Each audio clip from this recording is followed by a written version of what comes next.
আসসালামু আলাইকুম। হঠাৎ করে এত গরম পড়ছে, আখটা আমার জানে ছটফট করলো, একটু ঠান্ডা কুচ্ছ খাইতাম, জুস টুস কুচ্ছ, তাই ছোটো বাইরে লইয়া খুব আনন্দের সহিত মুখ মুড়ামুড়ি করিয়া রানা হয়ে গেলাম। আমরা রবিবাজার একটা জুসের কর্নার আছে, অন্য জুস খাওয়ার লাগিয়া। তো যাই হোক, রাজারে খোয়ায় তো ছোটো ভাই রাজারে লইয়া গেলাম। রাজারে খোয়া যাই খুব খুশি, খুব স্পিডে সাইকেল চালাইরা। আর তাই যখন সাইকেল চালাইরা আমিও খুব আরামার বাতাস লাগে, খুব এনজয় করিয়া বইয়া। এর মাঝে পাইলাম রুমেলডে পল্লী বিদ্যুতের গাড়ি সাইকেল অকল লইয়া যাইরা তাই ডিউটিত। তো যাই হোক, আমরা পেট্রোল লোয়া তাইছি না, পেট্রোল দিলাম, সম্পু বাইরে পাইলাম, সম্পু বাইরে ফোন মাতি মাতি দেখি পেট্রোল দিলা। তো সমস্যা হলো গিয়া আমার রাজায় তো ট্যাঙ্কির মুখ খুলতে পারলা না, ফাঁসি গেছে ট্যাঙ্কির মুখ। তো কইলাম যে একটু মোবিল দিয়া তাই ট্যাঙ্কির মুখটা খুলিয়া ইত্যা তেল লইয়া আবার রলাই দিলাম। আর ওই রবিবাজারের রাস্তাটা যে সময় যাই আমরা, টিলাগাঁও থেকে রবিবাজার, বাংলা বাজার থেকে রবিবাজার, খুব আনন্দ লাগে।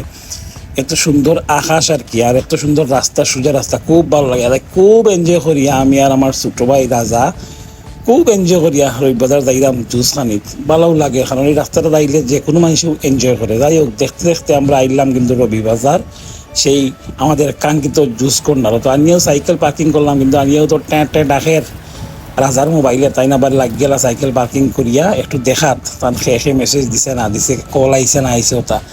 তো আমি হাঁটি হাঁটি গিয়া ফয়লা ঘামাই গেলাম, গিয়া আমার বাইরে পাইলাম মায়ার বাই, যে এই দোকানও থাকুন সবসময়। তো গিয়েও কিতা খাইতাম, তো একটু ভিডিও বাডিও কইলেই সুন্দর, কিন্তু ফেটোর মাঝে জ্বালা দিছিলাম আমর জুসের অর্ডার লেট করে। ফেটোর মাঝে তো উৎসার আরম্ভ হয়েছে। আসলে ফেটোর বুক থেকে পানির ভাষা বেশি, আখটা দেখি আইচ্ছে আমরা আমর জুস। আমর জুস হইয়া কই একটা ভিডিও করি জুসটারে সামনে লইয়া।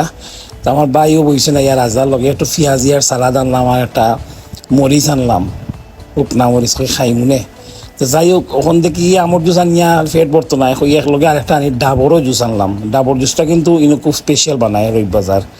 তো একদিকে আমর, একদিকে ডাবর। তো যাই হোক, ফাইভ একটা আছে, ফাইভ দিয়ে বহুত কষ্ট মষ্ট করে ছিদ্র করলাম, ছিদ্র করিয়া আমর জুস খানি আরম্ভ করে দিলাম।